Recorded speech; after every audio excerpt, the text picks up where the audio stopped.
under fire for his tax troubles. Manhattan Congressman Charles Rangel put his foot in his mouth today. In a CBS-2 exclusive interview, Congressman Rangel called vice presidential candidate Sarah Palin disabled. Here's political reporter Marcia Kramer. The question was simple. Why are Democrats so afraid of Sarah Palin and her popularity? The answer was astonishing. You got to be kind to the disabled. That's right. The chairman of the powerful House Ways and Means Committee called Sarah Palin disabled, even when I called him on it. You got to be kind to the disabled? Yes. She's disabled? There's no question about politically.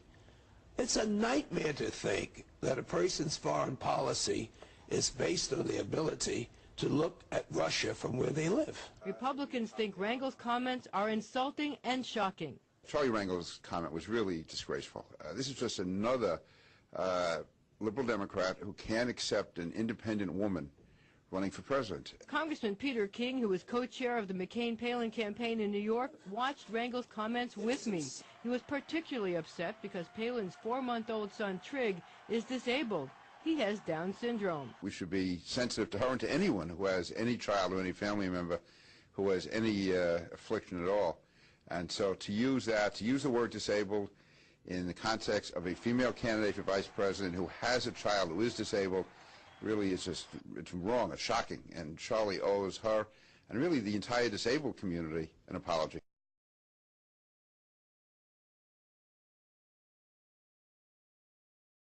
The man who heads the House committee that oversees tax legislation is in hot water over his own taxes tonight.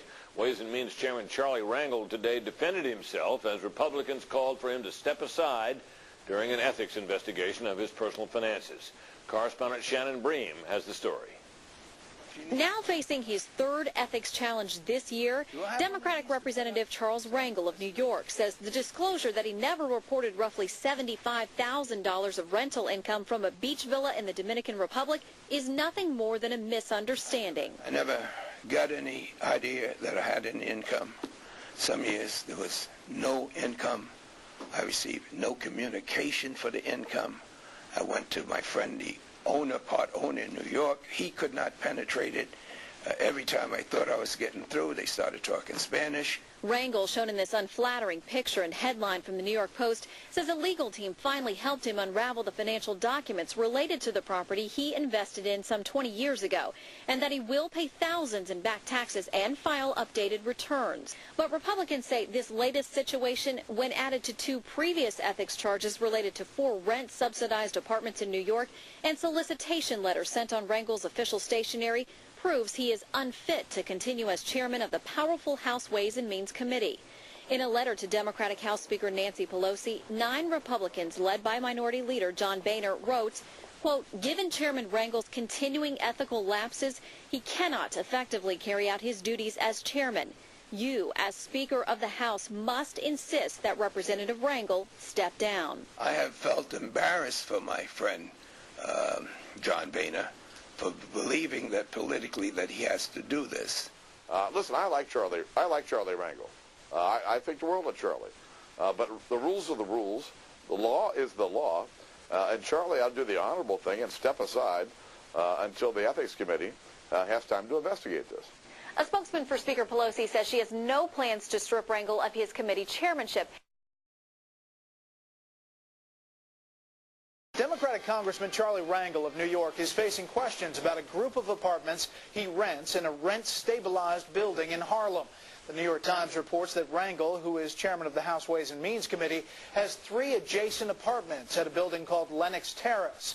Well, he also has a 4th apartment, which he uses as an office, despite regulations that require a rent-stabilized apartment to be used only as a primary residence. The Times says Rangel pays just half the market rate for the apartments at a time when the city is experiencing an affordable housing crisis. Treasurer of the New York Tenants Political Action Committee says, quote, whether it's an elected official or not, no one should have 4 apartments, especially when one is being used as an office. At a press conference this afternoon, Rangel said he did not see anything unfair about the situation, but said he would reevaluate using one of the apartments as an office. Updating a grapevine item from Friday, New York Democratic Congressman Charles Rangel has decided to move his campaign office out of an apartment in the Harlem luxury complex. Rangel has been taking heat since a New York Times article revealed he was renting 4 rent-stabilized apartments in the building and paying about half of market value at a time when living space is at a premium. Rangel's use of one of them as an office was a violation of city and state guidelines. On Friday, Rangel said he didn't say anything improper about the situation. On Monday, a political watchdog group filed suit alleging the discounted rent was an illegal campaign contribution, and House Republicans say an ethics investigation might be in order.